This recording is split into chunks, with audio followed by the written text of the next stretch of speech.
Hello friends, welcome. स्वागत है आपका अपने इस चैनल इग्नू गाइडेंस में। मैं आरती। चलिए आइए, आज का जो वीडियो है BSOC 133 का है, यानी समाजशास्त्रीय सिद्धांत। ओके, इसमें हम सिर्फ वेरी इंपॉर्टेंट क्वेश्चन ही ले रहे हैं। तो समाजशास्त्रीय सिद्धांत में यूनिट 1 जो है हमारा कंप्लीट हो चुका है। आज हम देखेंगे यूनिट 2। तो यूनिट 1 में कार्ल मार्क्स की कृतियों के दार्शनिक आधार देख चुके हैं हम। यूनिट 2 में आज द्वंद्वात्मक भौतिकवाद देखेंगे। एक ऐतिहासिक भौतिकवाद भी हमने यूनिट 1 में देखा है, इंपॉर्टेंट है वो, तो इसलिए मैंने आपको पढ़ाया है। आप वॉच कर लीजिएगा, देख लीजिएगा, राइट। तो आज हम यहाँ पे क्रांतिकारी मार्क्स भी हम देख चुके हैं, पूंजीवाद भी देख चुके हैं, क्योंकि ये सभी क्वेश्चंस हमें इंपॉर्टेंट लगे तो इसलिए हमने आपको पढ़ा दिए, ठीक है ना। अब आज हम यहाँ पे यूनिट 2 ले लेते हैं, द्वंद्वात्मक भौतिकवाद। ठीक है, इसमें हम द्वंद्ववाद की अवधारणा को समझेंगे कि आखिर जो द्वंद्ववाद है वो है क्या। वेरी इंपॉर्टेंट है द्वंद्ववाद, ठीक है ना। इससे एक क्वेश्चन 100% द्वंद्ववाद से पूछता है। फिर यहाँ पर अवधारणा के साथ साथ में द्वंद्ववाद के नियम कौन कौन से हैं वो हम देखेंगे, जिसमें विपरीत की एकता एवं संघर्ष का नियम, निषेध का निषेध नियम, और मात्रात्मकता से गुणात्मक यानी मात्रात्मक से गुणात्मक परिवर्तनों में परिवर्तन का नियम, ठीक है ना। तो ये इतने यहाँ पे द्वंद्ववाद के नियम है। फिर इसके भौतिक द्वंद्वात्मक भौतिकवाद के भी कुछ नियम है। तो वेरी इंपॉर्टेंट यहाँ पे द्वंद्ववाद और द्वंद्ववाद के नियम है, ठीक है। तो चलिए फिर यहाँ पे हम शुरू कर देते हैं, ठीक है। ये प्रस्तावना दिया हुआ है। अब यहाँ पर जो ये इकाई है इसमें दो मेन उद्देश्य है, ठीक है। एक है द्वंद्वात्मक प्रक्रिया एवं परिवर्तन की महत्वपूर्ण मार्क्सवादी अवधारणाओं से परिचित कराना है, और सामाजिक परिवर्तन से संबंधित कार्ल मार्क्स द्वारा प्रदत्त संपूर्ण अवधारणात्मक एवं सैद्धांतिक संरचना को संक्षेप में प्रस्तुत करना। तो चलिए इसे छोड़ देते हैं, हम यहाँ पर देख लेते हैं कि आखिर द्वंद्ववाद है क्या, द्वंद्ववाद कहलाता क्या है, ठीक है। तो द्वंद्वात्मक का अर्थ वाद संवाद यानी डायलॉग जिसको हम बोलते हैं, ठीक है ना। तो द्वंद्वात्मकता का अर्थ होता है वाद संवाद। जैसे जनरली हम लोग देखते हैं, बोलते हैं कि दिमाग और दिल में द्वंद्व चल रहा है, इस तरह से समझ लेते हैं। दिमाग और दिल के बीच द्वंद्व चल रहा है, मतलब दिमाग और दिल के बीच में वाद संवाद चल रहा है किसी भी बात को लेकर के। दिमाग कहता है ऐसा करना है, ये करना, और दिल कहता है नहीं ऐसा करना है, ये करना। वाद विवाद में यही तो होता है ना, एक पॉजिटिव एक निगेटिव में होता है ना। तो यहाँ पर वाद संवाद की बौद्धिक विवेचना पद्धति से है। तो जब वाद संवाद की बौद्धिक विवेचना की जाती है तो वो द्वंद्ववाद कहलाता है। और यह तर्क शास्त्र की अवधारणा है। किसकी है? तर्क शास्त्र की अवधारणा है। तो यूनानी दार्शनिक अरस्तु के अनुसार प्रश्नोत्तर द्वारा तर्क वितर्क के लिए प्रयुक्त किया जाता है। जैसे मैंने कहा ना, वाद विवाद का मतलब ही होता है कि एक पॉजिटिव एक निगेटिव में, है ना, एक क्वेश्चन तो एक आंसर, एक आंसर तो एक क्वेश्चन, इस तरह से। तो ये प्रश्न के द्वारा तर्क वितर्क किया जाता है द्वंद्ववाद में। अरस्तु से पूर्व जो यहाँ पे दार्शनिक प्लेटो है, उन्होंने भी इस अवधारणा को अवधारणा अपने दार्शनिक विचारों के इसके संदर्भ में विकसित किया था।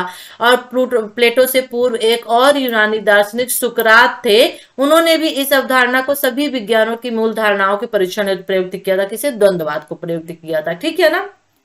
तो एक तरह से कह सकते हैं कि यह तर्क शास्त्र का हिस्सा बनी रही है द्वंद्ववाद, ठीक है। तो अवधारणा की तर्क वितर्क यानी रीजंस की परंपरा के अनुसार जर्मन दार्शनिक इमानुएल कांट, अब इमानुएल को कोई न जाने, ये हो ही नहीं सकता, Emile Durkheim, Emmanuel, Karl Marx ऐसे समाजशास्त्री हैं, ठीक है ना, जिनको सभी लोग जानते हैं जो समाजशास्त्र पढ़ते हैं। तो उन्होंने यूरोप के आधुनिक दर्शन में इसका प्रयोग किया था, किसका? द्वंद्ववाद का। और उन्होंने द्वंद्ववाद का प्रयोग इस बात की विवेचना करने के लिए किया था कि आनुभविक घटनाओं को नियंत्रित करने वाले नियमों से गैर आनुभाविक वस्तुओं की व्याख्या नहीं की जा सकती है।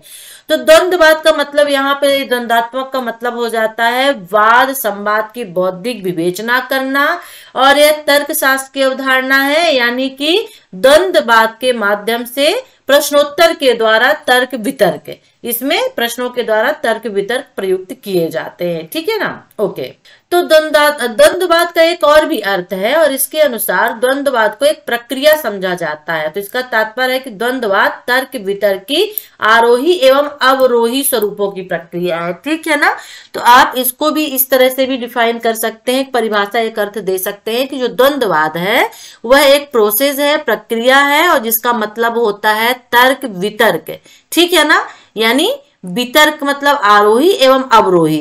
तो यहां पर द्वंद्ववाद का मतलब है तर्क वितर्क की रूपों की प्रक्रिया। ठीक है। यानी कि असेंडिंग एंड डिसेंडिंग ऑर्डर में ये चलता है। तो द्वंद्ववाद के आरोही स्वरूप के आध्यात्मिक यथार्थ के अस्तित्व को दर्शाया जाता है, उदाहरण के लिए ईश्वर के स्वरूपों को, और द्वंद्ववाद के अवरोही स्वरूप के अनुभाविक प्रघटना जगत में आध्यात्मिक यथार्थ की अभिव्यक्ति की व्याख्या की जाती है। तो इंपॉर्टेंट यही है कि द्वंद्ववाद का तात्पर्य यहाँ पर है तर्क वितर्क से, जिसमें आरोही एवं अवरोही पर स्वरूपों को देखा जाता है। ठीक है ना। ओके, अब यहाँ पर ये देख लेते हैं कि कार्ल मार्क्स ने द्वंद्ववाद की अवधारणा का प्रयोग कैसे किया। ठीक है ना। तो मार्क्स ने भौतिकवाद की अवधारणा को जर्मन दार्शनिक हीगल के प्रत्ययवादी सिद्धांतों की आलोचना के आधार पर विकसित किया था। यूनिट 1 में हमने हीगल को पढ़ा है। ठीक है ना। उसके विचारों से प्रभावित थे, कट्टरवाद थे, इसके खिलाफ थे, लेकिन उनके कुछ विचारों से प्रभावित थे। तो भौतिकवाद की अवधारणा को जर्मन जो दार्शनिक हीगल थे उनके प्रत्ययवादी सिद्धांतों की आलोचना के आधार पर विकसित किया।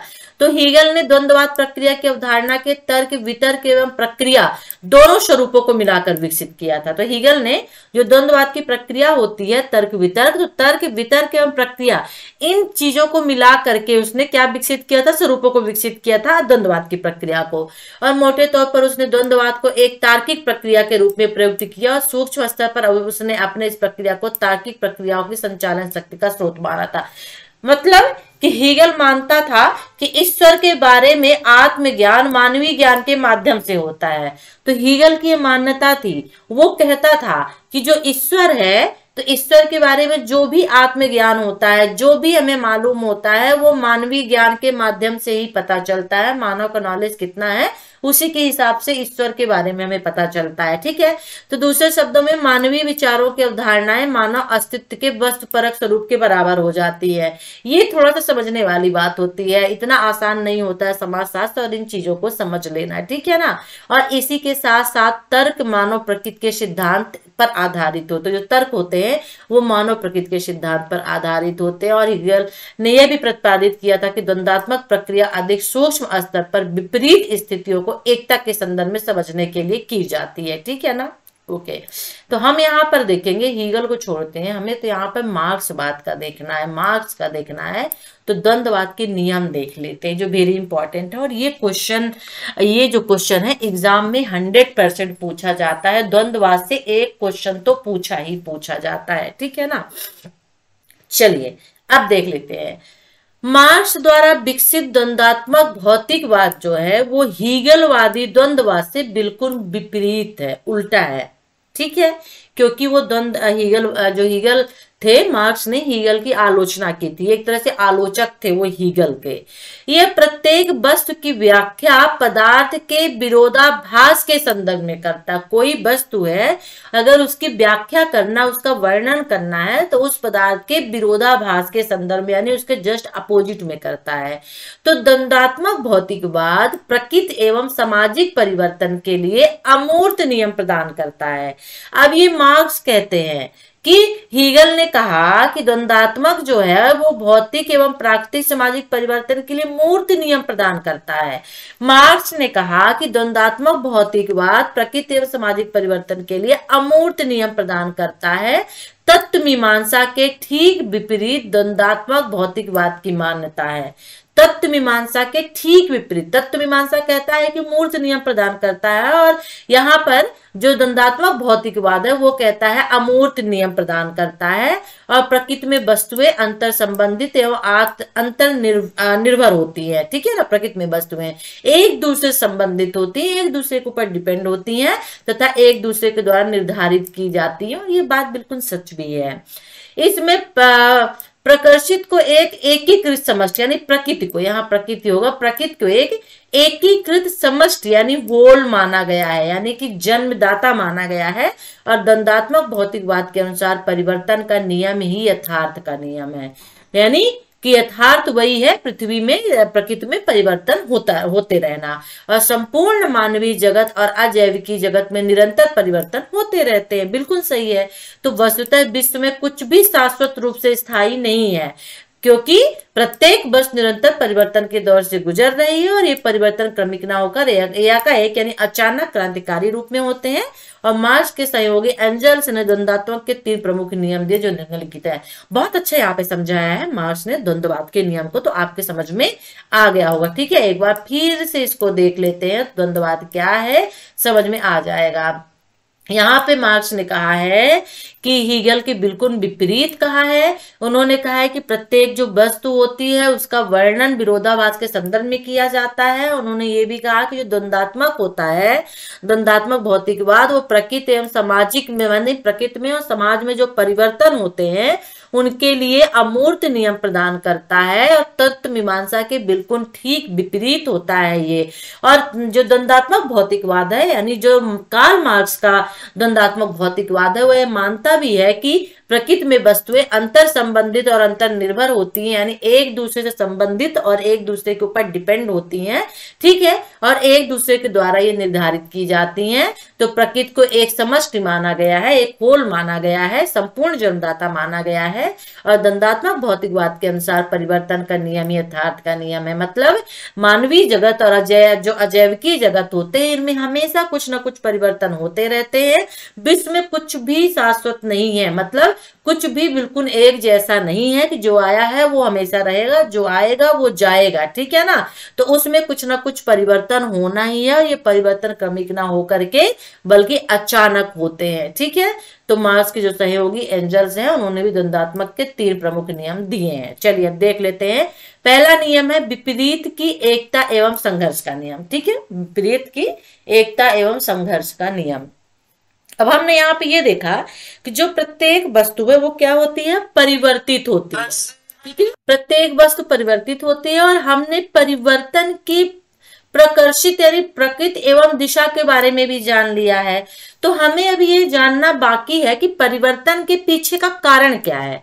भाई ये चीज तो कह दिया कार्ल मार्क्स ने कि परिवर्तन प्रकृति का नियम है, और परिवर्तन होता है वो अचानक नहीं, मतलब अचानक होता है, धीरे धीरे ना होकर के क्रांतिकारी रूप में होता है, अचानक होता है। लेकिन परिवर्तन के पीछे का कारण क्या है, परिवर्तन क्यों होता है, ये जानना बहुत जरूरी है। और जिसके कारण परिवर्तित घटित होता है तो वो कारण क्या है।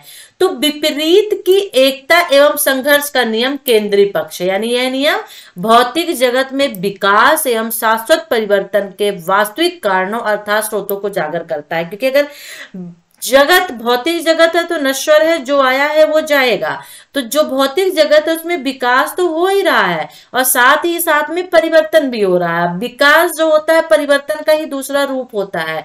जब किसी चीज में परिवर्तन होता है तो हो सकता है कि हम उसको विकास का नाम दे दे। ठीक है ना, तो यही उन्होंने कहा है कि विपरीत की एकता एवं संघर्ष का नियम। तो इसके अनुसार वस्तुएं जो घटनाएं होती हैं उसमें आंतरिक जो प्रवृत्तियां होती हैं, शक्तियां होती हैं जो परस्पर विपरीत होती हैं, और इन पर विपरीत प्रवृत्तियों अथवा विरोधाभासों का संबंध विपरीत एकता के लिए होता है। तो विश्व की वस्तुएं एवं घटनाओं का विरोधाभास सार्वभौमिक प्रकृति का होता है, और विश्व में कोई भी वस्तु अथवा प्रघटना यानी घटना ऐसी नहीं होती है जिसे विपरीत में विभक्त ना किया जा सके, उल्टे में विभक्त ना किया जा सके। और इन परस्पर विरोधी प्रवृत्तियों में विपरीत में सह अस्तित्व होता है, एक दूसरे से बधी हुई होती हैं, एक दूसरे के बिना इनके बारे में सोचा भी नहीं जा सकता है। फिर भी ये विपरीत शक्तियां किसी भी वस्तु में शांति के सह अस्तित्व में नहीं रह सकती है। तो विपरीत शक्तियों की परस्पर विरोधी प्रकृति इनमें अनिवार्य संघर्ष जो है वो पैदा करती है। प्राचीन, नवीन, नवोदित और पुरातन के मध्य संघर्ष अनिवार्य है। ठीक है ना, यहाँ पे एक चीज और बात जानना जरूरी है कि विपरीत की एकता संघर्ष की एक आवश्यक दशा। जो विपरीत की एकता है वो संघर्ष के लिए जरूरी है, क्योंकि संघर्ष तभी घटित होता है जब किसी वस्तु अथवा घटना में विपरीत शक्तियां अस्तित्व में होती हैं, यानी उल्टी शक्तियां। जब दो कॉमन चीजें एक तरह की होंगी तो उनमें संघर्ष, लड़ाई झगड़ा नहीं होगा। लेकिन जब दो तरह के व्यक्ति, एक निगेटिव और एक पॉजिटिव होगा, जिसका थॉट एक का निगेटिव एक का पॉजिटिव है, तो क्या हुआ, एक सही और एक विपरीत है, तब भी तो वहां पे क्या होगा, संघर्ष होगा, वहां पे लड़ाई होगा, वहां पे झगड़ा होगा ना। एक ही तरह के सोच रख दो एक ही तरह के दो लोग सोच रखते हैं तो वहां पे कुछ नहीं होगा, लेकिन जब दो लोग अलग अलग सोच रखते हैं तो वहां पे संघर्ष होता है। ठीक है, तो विपरीत का संघर्ष व विरोध ही चेतना एवं पदार्थ के विकास के मुख्य स्रोत है, और विपरीत के संघर्ष से ही विकास होता है। ठीक है, तो इन विरोधी शक्तियों में से एक शक्ति यथास्थिति को बनाए रखना चाहती है और दूसरी शक्ति यथास्थिति में क्रांतिकारी परिवर्तन लाना चाहती है। तब दो शक्तियां हो गई, एक शक्ति उस स्थिति को उसी तरह बनाए रखना चाहती जिस तरह से वो है, और दूसरी शक्ति जो उसमें क्रांतिकारी परिवर्तन लाना चाहती है, और संघर्ष के कारण अनेक मात्रात्मक यानी क्वांटिटिव परिवर्तनों के पश्चात जब परिपक्व अवस्थाएं अस्तित्व में आती है तो एक नई स्थिति, नई वस्तु, नई घटना, नई अवस्था का परिवर्तन का जन्म होता है। तो क्रांतिकारी परिवर्तन गुणात्मक परिवर्तन है, और इस प्रकार द्वंद्वात्मक भौतिकवाद के 3 नियमों में तार्किक अंतर संबंध देखे जा सकते हैं। तो जो क्रांतिकारी परिवर्तन होता है क्या होता है, क्वालिटेटिव होता है, यानी कि गुणात्मक होता है। ठीक है, यहां पे देख लेते हैं निषेध। निषेध का निषेध नियम या मात्रात्मक से गुणात्मक परिवर्तनों में परिवर्तन का नियम होता है। अब निषेध को छोड़ दो क्योंकि यहाँ पे हम निषेध के बारे में पढ़ेंगे, तो यहाँ पे पढ़े निषेध का मतलब क्या होता है, मना करना होता है ना। अगर हम जनरली देखें ना कि यहाँ पे प्रवेश करना निषेध है या वर्जित है, निषेध है यानी वर्जित है यानी मना है ना। तो निषेध, निषेध का नियम।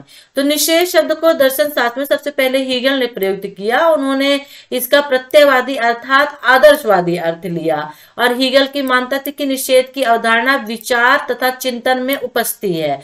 मार्क्स ने हीगल की आलोचना की तथा निषेध की भौतिकवादी व्याख्या दी, और उन्होंने बताया कि निषेध यथार्थ के विकास का एक अभिन्न अंग है। और मार्क्स ने लिखा कि किसी भी क्षेत्र में कोई भी तत्व अपने पूर्व के अस्तित्व के स्वरूप को नकारे बिना अथवा निषेध किए बिना विकसित नहीं हो सकता। तो यहाँ पे भी हीगल की आलोचना मार्क्स ने की थी। ठीक है, किस शब्द को लेकर के, निषेध शब्द को लेकर के, क्योंकि हीगल ने माना था कि निषेध की जो अवधारणा है वो विचार और चिंतन में रहती है, और जबकि यहाँ पर मार्क्स ने कहा कि निषेध की भौतिकवादी व्याख्या, उन्होंने द्वंद्ववाद के साथ में भौतिकवाद को जरूर जोड़ा है, तो आपको इस चीज को नहीं छोड़ना है। ठीक है, तो निषेध की भौतिकवाद व्याख्या दी, और उन्होंने बताया कि विकास का एक अभिन्न अंग है निषेध। ठीक है, तो जब भी कोई क्षेत्र जो होता है, कोई भी तत्व अपने पूर्व के अस्तित्व में को नकारे बिना आगे नहीं बढ़ सकता है, यानी पूर्व के अस्तित्व को वो साथ में लेकर चलता है। ठीक है, जैसे एक उदाहरण से इसको समझ लेते हैं। ठीक है, पृथ्वी के ऊपरी सतह अपने भूगर्भिक युगों से गुजर चुकी है। ठीक है, पृथ्वी ऊपरी सतह से,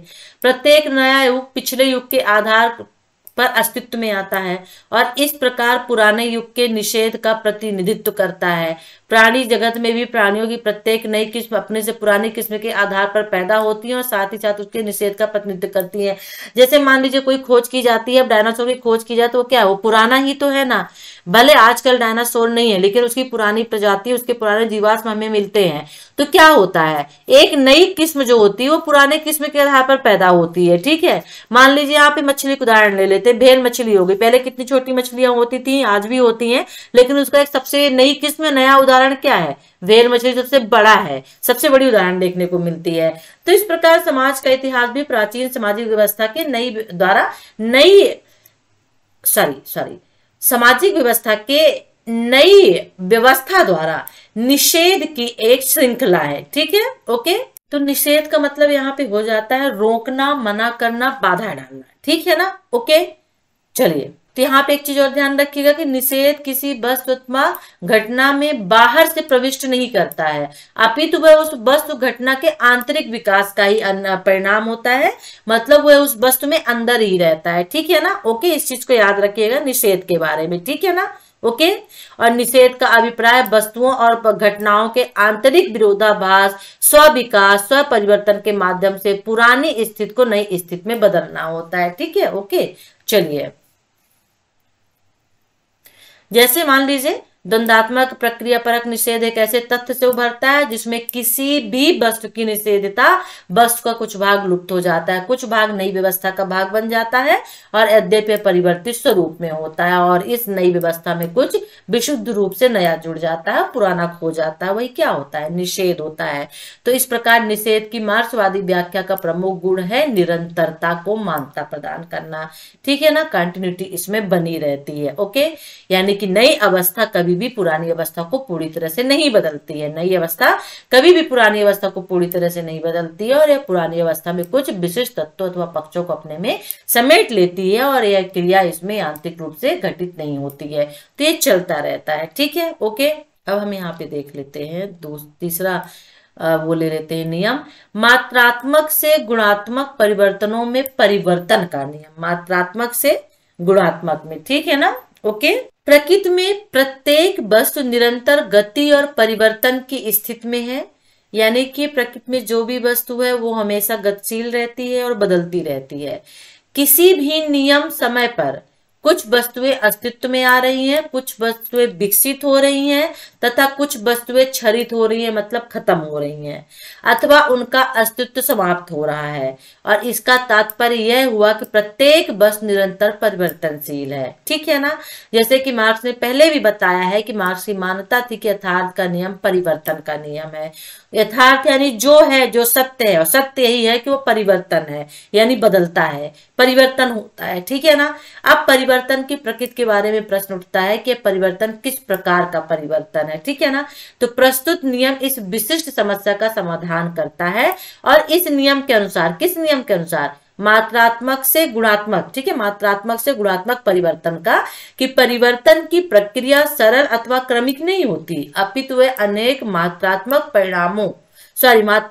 परिवर्तनों का परिणाम होती है, जो कि अंततः परिपक्व दशाओं की प्रद होने पर किसी भी निश्चित समय पर अमूर्त गुणात्मक परिवर्तनों में गुजरती है और घटनाओं की पुनरावृत्ति कभी नहीं होती है इसमें। ठीक है, यानी यह परिवर्तन सदैव निम्न से उच्चतर की ओर होते हैं, सरल से जटिल की ओर तथा यथार्थ से समांग से विषमांग स्तरों की ओर होते हैं। मतलब यहाँ पर जो परिवर्तन होता है वो हमेशा निम्न से उच्च की ओर होगा, तो निम्न से उच्चतर की ओर होगा, नीचे से ऊपर की ओर होगा, सरल से जटिल की ओर होगा। ठीक है ना, जटिल से सरल नहीं, सरल से जटिल की ओर होगा, और तथा यथार्थ के समांग स्तर से विषमांग यानी समांग से विषमांग की ओर होगा। ठीक है ना, तो मात्रात्मक और गुणात्मक परिवर्तनों को समझ लेते हैं कि किसी नई अवस्था के प्रादुर्भाव या जन्म अथवा किसी भी प्राचीन अथवा पुरानी अवस्था की समाप्ति या विलुप्त को तार्किक एवं दार्शनिक रूप से गुणात्मक परिवर्तन कहा जा सकता है। जो भी चीज जन्म लेती है वो क्या होती है? खत्म होती है, समाप्त होती है,